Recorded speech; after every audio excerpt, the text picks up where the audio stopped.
പാലക്കാട് കഴിഞ്ഞ ദിവസം ഉണ്ടായ വലിയ അപകടത്തിൻ്റെ ഒരു ഞെട്ടൽ നമുക്ക് മാറിയിട്ടില്ല. അതാ മറ്റൊരു അപകടം. അവിടെ പുതുപ്പരിയാരത്തിൽ ലോറിയും ബൈക്കും കൂട്ടിയിടിച്ച് 2 പേർ മരിച്ചു. ബൈക്ക് യാത്രക്കാരാണ് മരിച്ചത്. അപകടത്തിന് ശേഷം ബൈക്ക് പൂർണ്ണമായും കത്തി. മരിച്ചവരെ തിരിച്ചറിഞ്ഞിട്ടില്ല എന്നാണ് അറിയുന്നത്. Google BS വിവരങ്ങളുമായിട്ട്. ഗൂഗിളെ, ഇത് എപ്പോഴായിരുന്നു അപകടം? ഇവരെ തിരിച്ചറിയാനുള്ള എന്തെങ്കിലും ഒരു സാധ്യതകളുണ്ടോ? അതിനുള്ള ശ്രമങ്ങൾ തുടങ്ങിയോ? അതായത് ഏകദേശം ഇന്നൊരു 5:30 കൂടിയാണ് അപകടം ഉണ്ടായത്. പാലക്കാട് പുതുപ്പരിയാരത്താണ് ലോറിയും ബൈക്കും കൂട്ടിയിടിച്ചത്. അപകടത്തിന്റെ ആഘാതത്തിൽ ബൈക്കിനെ തീ പിടിക്കുന്ന സ്ഥിതി വരെ ഉണ്ടായി എന്നുള്ളതാണ് പ്രദേശവാസികൾ വ്യക്തമാക്കുന്നത്.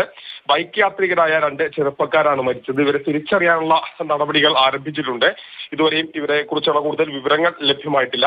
അപകടത്തിന് ശേഷം ബൈക്ക് കത്തി നശിച്ചു. ഇത് ലോറിയുടെ മുൻഭാഗത്ത് പോയി ബൈക്ക് ഇടിക്കുകയായിരുന്നു. അങ്ങനെയാണ് ഈ അപകടം ഉണ്ടായത്.